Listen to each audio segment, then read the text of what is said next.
La mente humana es un territorio vasto, complejo y a veces aterrador. En sus recovecos más oscuros habitan pensamientos, impulsos y emociones que rara vez salen a la luz. Pero hay individuos en los que esa oscuridad se convierte en algo tangible, algo que actúa y destruye. Hoy vamos a adentrarnos en la mente de un asesino en serie, un lugar donde la empatía se disuelve y la moral se distorsiona hasta volverse irreconocible. Antes de comenzar, si te interesa comprender la mente humana y explorar sus luces y sombras, te invito a suscribirte al canal. Con tu apoyo podremos seguir analizando los misterios de la psicología, el estoicismo y la mente en profundidad. El asesino en serie no nace de la nada. Su mente se construye con los mismos materiales que la de cualquier ser humano, pero algo en el proceso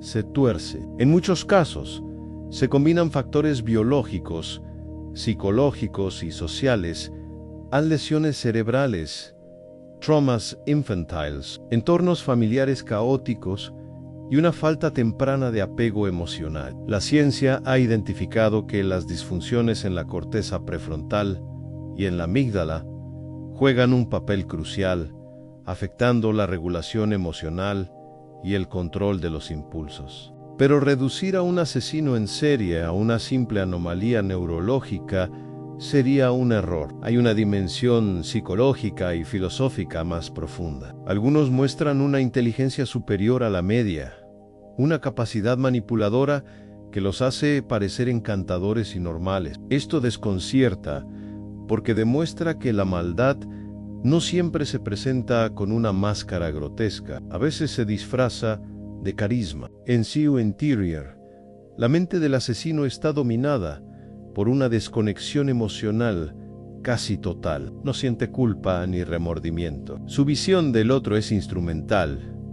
Las personas son objetos, piezas, en un juego de control. Este rasgo, conocido como falta de empatía cognitiva, es uno de los pilares de la psicopatía. Entienden las emociones ajenas, pero no las sienten. Sin embargo, no todos los asesinos en serie son psicópatas en el sentido clínico. Algunos son psicóticos, es decir, viven en una realidad alterada por delirios o alucinaciones. Pero los más escalofriantes son los que matan sin locura, de manera racional y planificada. Ahí es donde surge la verdadera paradoja: la mente fría, lógica y al mismo tiempo profundamente deshumanizada. Cuando analizamos sus biografías, encontramos patrones repetidos. Infancias marcadas por el abandono, la violencia o el abuso.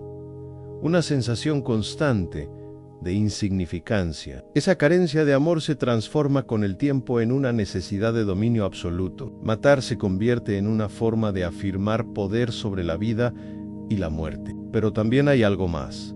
Muchos asesinos en serie experimentan placer estético en sus actos. La muerte se convierte en un ritual simbólico. No es solo el acto de matar, sino cómo lo hacen, cómo controlan, cómo repiten el proceso. Es un guión que escriben una y otra vez, buscando una perfección imposible. Desde un punto de vista neurológico, su cerebro responde a estímulos de forma distinta. Las áreas relacionadas con la excitación, como el sistema límbico, se activan ante escenas de violencia. Es decir, lo que para otros provoca miedo o rechazo, para ellos produce placer. Esta distorsión de la respuesta emocional es una de las claves más inquietantes de su estructura mental. Algunos estudios con resonancia magnética funcional, realizados en sujetos condenados por homicidio, muestran una actividad reducida en la corteza orbitofrontal. Esta región se asocia con la empatía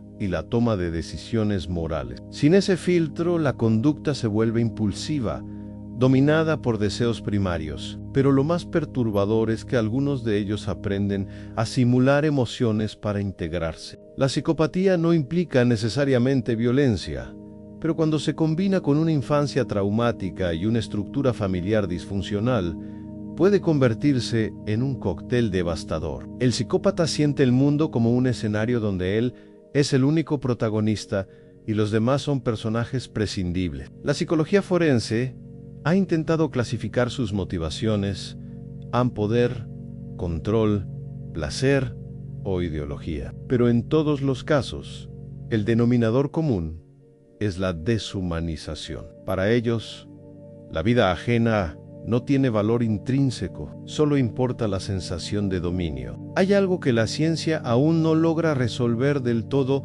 a la aparente normalidad que pueden mantener durante años. Algunos asesinos vivieron vidas dobles, con familia, trabajo y amistades. Esa dualidad es una de las características más desconcertantes. Muestran una máscara de cordura, una versión socialmente aceptada de sí mismos, mientras ocultan el abismo interior. Desde la perspectiva del estoicismo, esta mente representa lo opuesto a la virtud. El sabio busca el control de sus pasiones para vivir en armonía con la razón. El asesino en serie, en cambio, utiliza la razón como instrumento del deseo y la destrucción. Su racionalidad no es sabiduría, sino una herramienta al servicio del caos. En el fondo, lo que más perturba no es su violencia, sino lo que revela sobre nosotros. Quizá lo más inquietante de la mente de un asesino en serie es que en su estructura psicológica hay fragmentos reconocibles. No son criaturas de otro mundo, sino seres humanos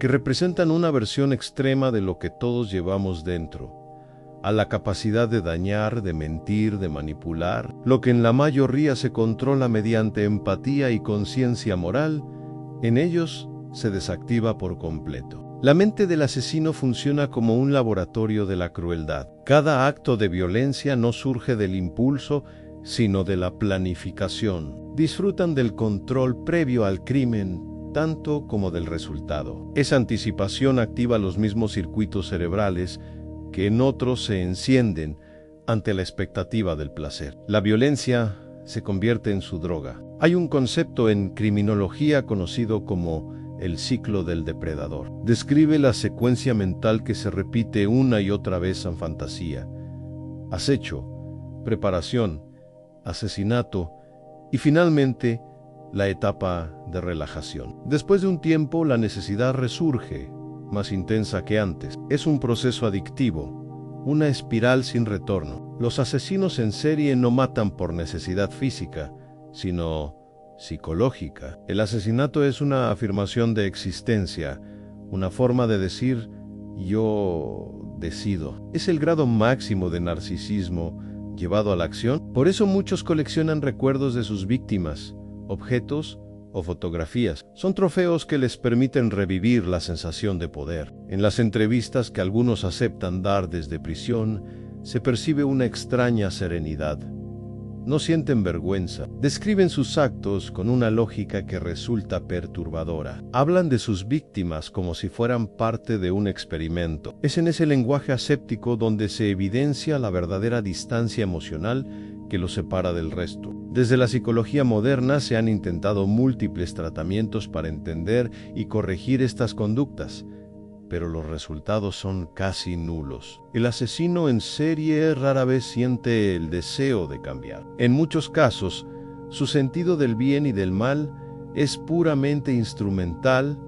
Lo correcto es lo que le resulta conveniente. Hay una parte del debate que suele generar polémica. Algunos neurocientíficos argumentan que si la biología y la estructura cerebral determinan el comportamiento, entonces la responsabilidad moral se diluye. Pero otros defienden que, aunque existan predisposiciones, la elección sigue siendo humana. La frontera entre el trastorno y la maldad sigue siendo un territorio difuso. Lo más alarmante es que, en determinados contextos sociales, esa mente se legitima. En la guerra, por ejemplo, se normaliza la deshumanización del enemigo. Se recompensa la frialdad emocional, la obediencia y la violencia estratégica. La diferencia entre el soldado y el asesino, en algunos casos, se vuelve una cuestión de contexto y propósito. El asesino en serie refleja lo que la sociedad no quiere ver: su propia fascinación por la violencia. Las películas, las noticias,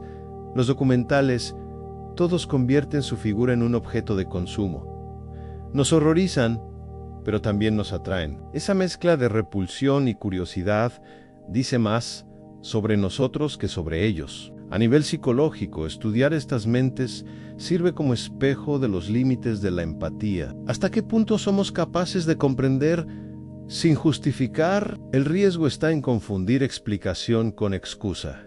Entender no significa perdonar, significa reconocer la profundidad de la oscuridad humana para no repetirla. Algunos expertos sostienen que en cada asesino existe un vacío existencial profundo, una desconexión total del sentido. No matan por placer solamente, sino para llenar un hueco interior que nunca se sacia. Es la manifestación más destructiva de una búsqueda de significado que ha perdido su rumbo. El filósofo estoico Epicteto afirmaba que nada externo puede dañarnos realmente, solo nuestras interpretaciones. En la mente del asesino, esa interpretación se ha descompuesto, ha dejado de ver al otro como un igual y lo percibe como un obstáculo o una herramienta. Ahí radica su tragedia y su condena. Hay un componente que suele pasar desapercibido: el deseo de control absoluto. En una sociedad donde todos vivimos bajo reglas,